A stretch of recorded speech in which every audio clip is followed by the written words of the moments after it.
नमस्कार दोस्तों, आपके अपने चैनल आरके न्यूज अपडेट पर आपका स्वागत है। बात करेंगे हरियाणा कौशल रोजगार निगम क्या है, सिलेक्शन कैसे होता है, सैलरी कितनी मिलती है। कंप्लीट जानकारी आपको वीडियो के माध्यम से दी जाएगी। वीडियो थोड़ी लंबी हो सकती है, लेकिन एक ऐसी वीडियो होगी जिसमें आपको किसी हरियाणा कौशल रोजगार निगम की कोई जानकारी आपसे नहीं छूटेगी। सबसे पहले बात कर लेते हैं हरियाणा कौशल रोजगार निगम आखिर है क्या। तो हरियाणा के अंदर जितनी भी कच्ची भर्तियां होंगी हरियाणा कौशल रोजगार निगम के माध्यम से की जाती हैं। कोई भी डिपार्टमेंट ऐसा नहीं छोड़ा गया है जिसमें आप कच्ची भर्ती में सिलेक्ट होते हैं तो जो है हरियाणा कौशल रोजगार निगम के बगैर सिलेक्ट किया जाए। तो जो इतनी भी भर्ती होंगी सभी डिपार्टमेंट हरियाणा कौशल रोजगार निगम से डिमांड भेजते हैं और हरियाणा कौशल रोजगार निगम उसके जो है जिसने भी भर्ती में अप्लाई कर रखा है उनको शॉर्ट लिस्टेड के माध्यम से मोबाइल पर मैसेज भेज के नौकरी देने का काम करता है। डिपार्टमेंट जिस भी डिपार्टमेंट में आप लगते हो वही डिपार्टमेंट सैलरी देता है, वो डिपार्टमेंट हरियाणा कौशल रोजगार निगम को सैलरी भेजता है और हरियाणा कौशल रोजगार निगम आपके खाते में सैलरी भेजने का काम करता है। जितनी भी भर्ती होंगी, कच्ची भर्ती होंगी जितनी भी, वो सभी HKRN के माध्यम से ही अब हरियाणा में की जाने लग रही हैं। उसके बाद बात आती है कि सिलेक्शन कैसे होगा, इसके अंदर ज्वाइनिंग कैसे होती है या फिर सैलरी कितनी होती है। तो सबसे पहले बात कर लेते हैं सिलेक्शन होता कैसे है। सिलेक्शन की बात करूं तो सिलेक्शन के लिए इसमें क्राइटेरिया बनाया गया है। क्या क्राइटेरिया बनाया गया है? आपको फैमिली आईडी के नंबर दिए जाते हैं, आपकी जो फैमिली आईडी की इनकम है उसके नंबर दिए जाते हैं, एज के नंबर दिए जाते हैं और आपकी जो एजुकेशन है, ठीक है, हायर एजुकेशन है, 10वीं है, 12वीं है, उसके नंबर है। टेक्निकल एजुकेशन जैसे ITI है या फिर पॉलिटेक्निकल है, जो भी आपने टेक्निकल क्वालिफिकेशन कर रखी है, या फिर कह सकते हैं आप इसको NSQF, ठीक है, यानी नेशनल स्किल क्वालिफाइंग फ्रेमवर्क, ठीक है, क्वालिफिकेशन फ्रेमवर्क मतलब कि कोई भी स्किल क्वालिफिकेशन आपकी, ठीक है, उसके भी आपको 5 नंबर हैं, एजुकेशन के भी 5 हैं, एज के 10 हैं, फैमिली आईडी के 40 हैं।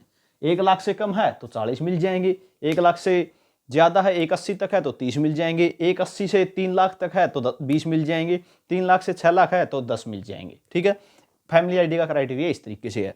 एज के 24 से 36 है तो मिलेंगे आपको 10 और 36 से 42 है तो मिलेंगे आपको 5। एजुकेशन के BA अगर है या फिर इससे भी ज़्यादा हायर क्वालिफिकेशन है तो 5 मिल जाएंगे।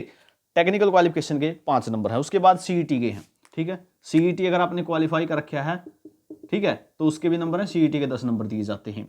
उसके बाद है जो ब्लॉक के, अगर जिस भी ब्लॉक में भर्ती निकली हुई है अगर उसी ब्लॉक में आप अप्लाई करते हो तो उसके 10 नंबर हैं। अगर उसी में आपकी ज्वाइनिंग आ जाती है तो उसके आपको 10 नंबर दिए जाते हैं। एक्सपीरियंस के भी नंबर हैं। एक्सपीरियंस के कितने हैं? 10 नंबर। एक्सपीरियंस के किस तरीके से हैं? मतलब जितने साल का एक्सपीरियंस है, 10 साल का है तो 10 है, 5 साल का एक्सपीरियंस है तो 5 नंबर हैं। तो इस तरीके से जो आपको है नंबर दिए जाते हैं। ये आपका जो है क्राइटेरिया रहता है। और नंबर हैं जो वो हैं फादरलेस के, सोशल इकोनॉमिक क्राइटेरिया के कह सकते हैं, सोशियो मार्क्स, ठीक है। इसके कितने हैं? 10 हैं, फादरलेस के 5 हैं, ऑर्फन को 10 हैं और विडो को 5 हैं, ठीक है। इस तरीके से नंबर दिए जाते हैं। इस क्राइटेरिया के हिसाब से आपका स्कोर तैयार किया जाता है। स्कोर कैलकुलेटर होता है एक, उस कैलकुलेटर में आप खुद भी स्कोर चेक कर सकते हैं अगर आपने HKRN का फॉर्म भरा हुआ है तो, ठीक है। उसके बाद बात आती है सिलेक्शन कैसे होगा, आपका स्कोर बनेगा। मान के चलो किसी भर्ती के लिए, जैसे अभी PN की निकली हुई थी, ठीक है, PN के लिए 65 से 70 तक स्कोर होना चाहिए अगर आपको HKRN में नौकरी चाहिए। तो मान के चलो आपका 75 स्कोर बन गया और आपका लिस्ट में नाम आ जाता है, ठीक है, लिस्ट में नेम आ जाता है, तो क्या करेंगे HKRN वाले, आप फैमिली आईडी के माध्यम से जो आपने रजिस्ट्रेशन करवा रखा है उस मोबाइल नंबर पर मैसेज भेजेंगे, ठीक है। मैसेज आएगा आपके मोबाइल नंबर पर, टेक्स्ट मैसेज आएगा। टेक्स्ट मैसेज आएगा तो फिर क्या करोगे, टेक्स्ट मैसेज आने के बाद आप उस जो लिंक आया है उसके अंदर ब्लू कलर का लिंक मिलेगा, उस पर क्लिक करोगे, फैमिली आईडी भर के उसको एक्सेप्ट करोगे। वहाँ पे आपको दिखाई देगा उसके अंदर कि आपको इस जिले में ज्वाइनिंग दी जाती है, इस डिपार्टमेंट में ज्वाइनिंग दी जाती है, ठीक है। फिर क्या होगा, ये एक्सेप्ट करने के बाद 3 से 15 दिन, ठीक है, 3 से 15 दिन लेंगे ये, और 3 से 15 दिन के बाद आपके पास ऑफर लेटर आएगा, दोबारा से मैसेज आएगा।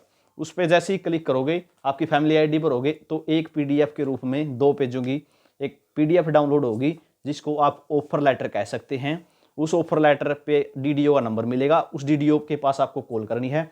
ODDO आपको बताएगा आपको इस डिपार्टमेंट में आना है, इस तारीख को आना है, आपकी ज्वाइनिंग हो जाएगी। तो ये ज्वाइनिंग का प्रोसेस रहता है। वहाँ जाओगे डिपार्टमेंट में, आपने जो जो डॉक्यूमेंट अपलोड करे थे वो सभी चेक किए जाएंगे। PN का जैसे 10वीं की DMC देखेंगे, आपका डोमिसाइल देखेंगे, ठीक है। अगर कैटेगरी सर्टिफिकेट है तो वो देखेंगे, ठीक है। ऑफर लेटर लेके जाना है वो देखेंगे और आपकी ज्वाइनिंग करवा ली जाएगी। ज्वाइनिंग के बाद आपका जो है सैलरी का प्रोसेस शुरू हो जाएगा, ड्यूटी शुरू हो जाएगी, सैलरी का प्रोसेस शुरू हो जाएगा। सैलरी कितने दिन में मिलती है इसकी बात करूँ, वो कितनी मिलती है, सॉरी, सैलरी कितनी मिलती है इसकी बात करूँ, डिस्ट्रिक्ट वाइज अलग अलग है, ठीक है। 22 जिले हैं, 22 जिलों को 3 कैटेगरियों में बांटा गया है, ठीक है। 22 जिलों को 3 कैटेगरियों में बांटा गया है।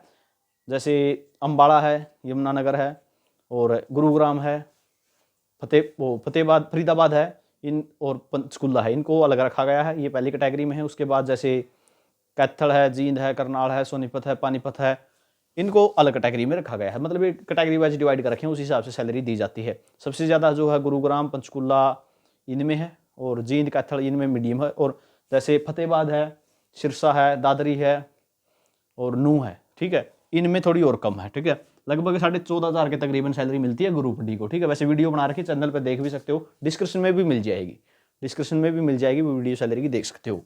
सिलेक्शन का सीधा प्रोसेस है, मैसेज आता है, मैसेज के हिसाब से 2 बार मैसेज आएगा और एक बार आपको ये कंफर्म करेंगे कि आप नौकरी लेना चाहते हो या नहीं लेना चाहते, दूसरी बार आपका ऑफर लेटर ही आ जाता है, ठीक है। सारी जो भर्तियाँ HKRN की के द्वारा ही होंगी, जितने भी डिपार्टमेंट है, ठीक है, और कोई प्रोसेस नहीं है।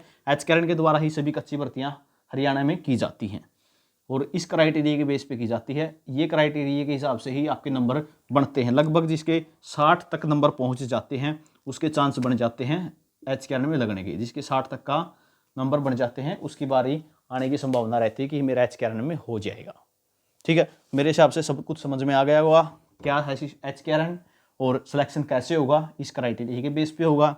सैलरी कितनी मिलेगी वो कैटेगरी डिस्ट्रिक्ट कैटेगरी वाइज बांट रखे हैं, उसके हिसाब से आपको मिलेगी, ठीक है।